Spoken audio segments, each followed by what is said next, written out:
In this video, we are ranking WWE Elite Series 125 from worst to best. We're going to finally unbox Crush and take a look at the rest of Demolition. Then we're also going to be unboxing Koko Beware. Now, we're not going to get into the traditional look. I'm just going to unbox them, take a look at them, explain it, tell you what my thoughts are, and then we're going to rank Elite Series 125. I'm going to be honest, man, I don't know.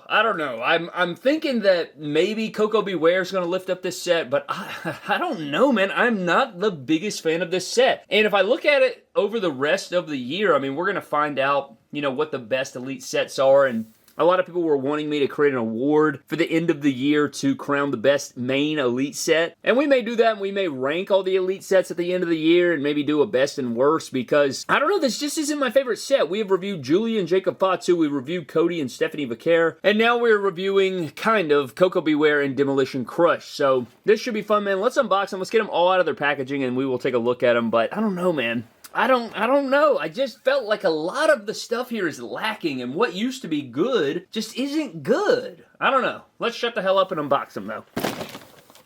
Alright, man, here's Koko Beware and Crush, and I want to get into this Koko, man, because this Koko figure is pretty damn outstanding, man. I'm really blown away. Now, coming in, we've talked about it since this figure was revealed and talked about and everything. Everybody kind of talked about how this figure was, a fantasy list checker. He's been on the want list, the wish list for years and years, finally getting him in the line. He's very, very good. I'm actually quite shocked. Not quite shocked because on paper, we even talked about how good this figure looked, right? We talked about how, in the proto images or the promo images and everything, how good it looked. But in person, my God, man. And this is actually going to be one of those figures that goes up in price because this is going to be your only Koko Beware, man. Unless I highly doubt they'll plug him anywhere else. I think this is going to be your only chance to get him. And if you see him at retail, I would go ahead and grab him because, as we know, guys that get released, re-released and re-released, probably not as sought after, but those one characters that get one release and then they're gone for a very long time, those figures are very sought after for displays and stuff. So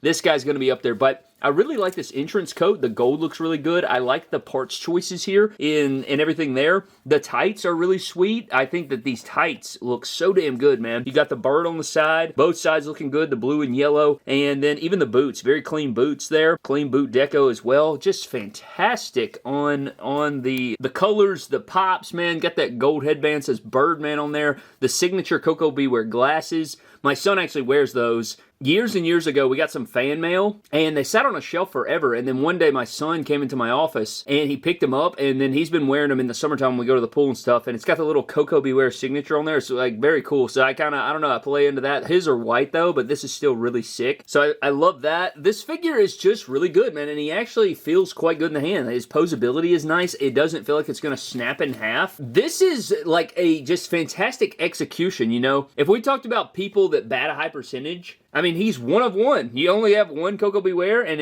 he's about to fly the hell away. Damn good Koko Beware, man. Damn good. I'm very impressed with this. And one thing that's cool about this is you remove the sunglasses. You get this likeness in here. Now, I'm not some connoisseur on his likeness. Kind of reminds me of Prince Nana a little bit. But one thing you can do is this hair. Okay, so he has interchangeable hair, and I haven't figured out a good way to do it. It's actually quite snug in there, which is kind of shocking for the interchangeable hair gimmick. But you can pop this off. Let's see if I can finagle it. You can pop off the hairpiece, and I'm usually not big on the interchangeable hairpieces. They're usually very loose and don't fit right, but they have this interchangeable hairpiece that you can plug in here, and boom. There you go. And I think that looks damn good too, man. Just a really, really good, dude, just greatness. I'm really, really impressed with this. And look at that. You get a slight gap right there, but it's not as noticeable. And it doesn't fall off like other interchangeable hairs. Whoever designed this did a really good job getting that shape right so you can easily launch his head across the room. But in seriousness, though, I like it. I like the headband better, I think. So I want to put the headband on there, and then I'm going to put the glasses on there, because when I think Koko Beware, I think of the glasses. And then we have Frankie over here. And my God, man, not only is Frankie great, but the little stand that he comes with is really good, too. You get this little white pole, and it's got this black extension, and then it's kind of like a tripod, I guess. Not like you know what I mean. It's a little stand that you can clip to it, and bam, he's sitting there. Now, I do wish that his wings weren't always operating like he's about to fly the hell away. So, look, oh, there he goes again. But in seriousness, though, this is a really good sculpt. The face looks really, really good. I don't know what kind of bird Frankie was. I think, is it a macaw? Yep, I just Googled it. It is a macaw. But the wing sculpt here is fantastic. Even has this little dry brushing on the back. Just really impressed, man. This is an outstanding figure, and you get 2-in-1 figures. The likeness there is great, and I think... Can he grip to his shoulder right here? I don't know if he can grip to the shoulder with the jacket on there. I might have just made that up. Might need to take this jacket off and see if he can clip right. I don't think he can. I'm just kind of, you know, I'm just attempting it. Regardless, he sticks to the stand. So Frankie's a beast. I like this figure right here. And we've seen animals in the Mattel line before. And, you know, last year we got Pharaoh. This year we got Frankie. Damn good stuff. Damn good stuff. And then we have Demolition Crush. And this is, you know, finally completing our trifecta. I do have our full deal going on here off screen, so I brought them in. So now we finally can complete our faction. I will say, man, I think their arms and shoulders are too small. I do like their new boot sculpt, even though the ankles get a little loose. I am glad to finally have these. I never had the originals, never tracked those down. I saw them at many toy shows and cons and stuff. Never pulled the trigger on it, but I like the head sculpt. Get the face paint in there. You get the entrance gear. You get the wrist gauntlets. You get the nice boots in there. All of them have this brand new boot sculpt that I do like. Again, just the ankles get really loose for some reason on these. I know that's kind of a common issue, but this figure is good. I just wish that they had... I think all three of them really deserve bigger shoulders and arms. But you get his entrance gear, and he's kind of plain Jane, right? He's got just like the black and silver, but he does come with the face mask as well. And you can put that over the head here, and you can complete it. So that's pretty damn good, man. So you could put those all three together. Mask could possibly fit a little better, but I like it. I like it. I think this is, you know, something that people have been waiting on. I remember when these guys used to go loose, 100, 200, 250, something like that. I know a lot of people want ultimates of them. I don't know if that's going to happen, but still really cool. And I think it fills that void that you want when it comes to the Demolition figures and everything. I think it's a good upgrade, man. You get double joint arms. But again, in a perfect world, I would have liked to see bigger shoulders and arms. But, you know, all of them pretty much are the same figure. They just have, I think they have different legs. They have the same boots and everything. But, you know, on this figure, he doesn't feel as good as Koko. I think Koko poses better. This leg has the damn snap back and forth thing, which makes me want to snap my head back and forth and ram it into a bridge. So that's kind of unfortunate. But yeah, I mean, the Koko Ware, man, damn, what a snazzy football figure, man. Very posable. Pinless knees, but he still poses. Still pose. He's still shooting. He's still getting headshots. Anyways, let's rank this set from worst to best, because I think I got it figured out. I'm not entirely sure, but I think I got it figured out. Let's get everybody out and let's rank them. All right, man, here it is. We're going to get into the ranking here, and I want to say, let's get into, you know, how do I do my rankings, man? Let's get into it. You know, excitement level for the figure, and that means not necessarily was I excited for this figure. It's more about excitement that equaled the excitement when I got it in hand. Does that make sense? Like, I can be excited for a figure and then get it in hand and just be a huge letdown, and I think that hurts a figure. But then if I'm excited and it works out, I think that's, you know, that plays into it. But you have details, execution of details. Does it look like the character on my TV? Posability and movability and hand feel, all that different stuff. But let's start off, man, with the bottom of my ranking, and it pains me to do this, man, but I think it's completely valid. I'm going with the Cody Rhodes, man. This figure is just... And I know it looks like a lot of the Cody Rhodes we get, and I like this gear, I like the boots, but the clown feet and the posability, the repeat head sculpt, there's no accessories with it. It's just such a letdown. I do not, and then my tattoo's also bad, but it also has a tattoo on the face, which they continue to do for some reason. I can't stand it, man, and I love Cody, and I love his old figures, and I still love collecting his figures because of what they are, but damn, it's gotta get better, man. Next up, we have Jacob Fatu, Elite Series 125. This one upsets me because I think the head sculpt's solid. I like this attire. I like the shirt.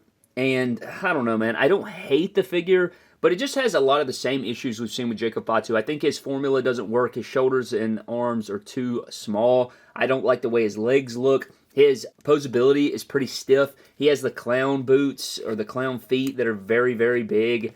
And I just think they're bad. That's a bad look, man. I think this figure could be just so much better. And not that I hate the figure necessarily, but my God, we gotta improve, man. I don't know. I just can't do it. Next up, we have Crush, and I don't think this figure is necessarily bad. I don't think it moves the needle that much for me personally. I wish he had bigger shoulders and arms as well. He doesn't pose the best. You can see here, like, the snap back and forth leg is just killing me. I can't stand that. Kind of have a loose thigh over here, but this leg poses way better than this leg. Like, god dang, it feels like it's going to snap in half. Lord, I better be careful with that. I don't ever want to move that leg ever again. Kind of loose ankles, long awaited, needed it in the collection, but I don't know, just not enough to get higher today. I'm putting him at 4. At 3, I did go with the Stephanie Vaquer. Man, I like the train. I've mentioned it before. I don't like the way the horns rest on the head sculpt that much. I also don't think the head sculpt looks like the character, but from the neck down, it's really well done. Poses well, looks good, all those different things. Love the corset and the train. It's pretty solid. I like it. I like the figure. I just wish I liked it more. It's just, it could have, if the head sculpt was perfect, it'd be battling for the top prizes. But let's get into 2 and 1. At number 2, I went with Giulia. I just don't think it looks anything like Giulia. If the face sculpt was better, she would probably be number 1 because this figure has so much going on with it, man. The paint deco, the details, the sculpts, all that different stuff is there. There's so much going on with this figure. If you have it, you know what I'm talking about. It is just insanely sculpted and lots of paint and just so much going on with it, which is ridiculous with the patterns and everything. But Giulia comes in at number 2. I just couldn't put it any higher. The face just looks nothing like the character to me. But number 1 is going to be Koko. Pretty much flawless. Pretty much flawless in my opinion. How tall was he? 5'7"? Yeah, dude, this is a damn good representation of Koko B. Ware. I love this, man. Not to mention the damn Frankie figure. You get 2 figures in 1. This Koko B. Ware is unbelievable. Definitely number 1 for me. Honestly, not even close. Not even close, really. I mean, don't get me wrong. Giulia has a lot of nice details and stuff, but the Koko figure is above them all. Koko B. Ware is number 1 in Elite Series 125, and he'll definitely be one of the top elites at the end of the year. He's for sure going to crack the top 25. I don't see how we're going to get 25 figures better than him this year, so that'll be fun, man. But that pretty much wraps up our ranking of Elite Series 125. Before we get out of here, let's get into our random comment shout-out. And our random comment shout-out today is going to go to Peyton Ponce 2828. Mattel just signed this man already. He'll fix the small arms. He'll fix the Cody neck tab. Pretty sure he'll fix all the world's problems. And I guess he's referring to me. I mean, I don't know about that. I mean, it would be cool. I guess the dream job would be to be the approver of Mattel figures, the wrestling figures, right? Like, they come in, they say, what do you think of this? And we psychoanalyze it, make sure all the parts are nice, make sure everything's good and proportionate and looks good, and then we approve it. I appreciate the comment, man. I always appreciate all of the support. As always, you guys are unbelievable. But I'm getting out, man. Let me know what you think of Elite Series 125, but I'm getting the hell out. I'll see you guys next time. Have a blessed one, and I'll catch you guys later.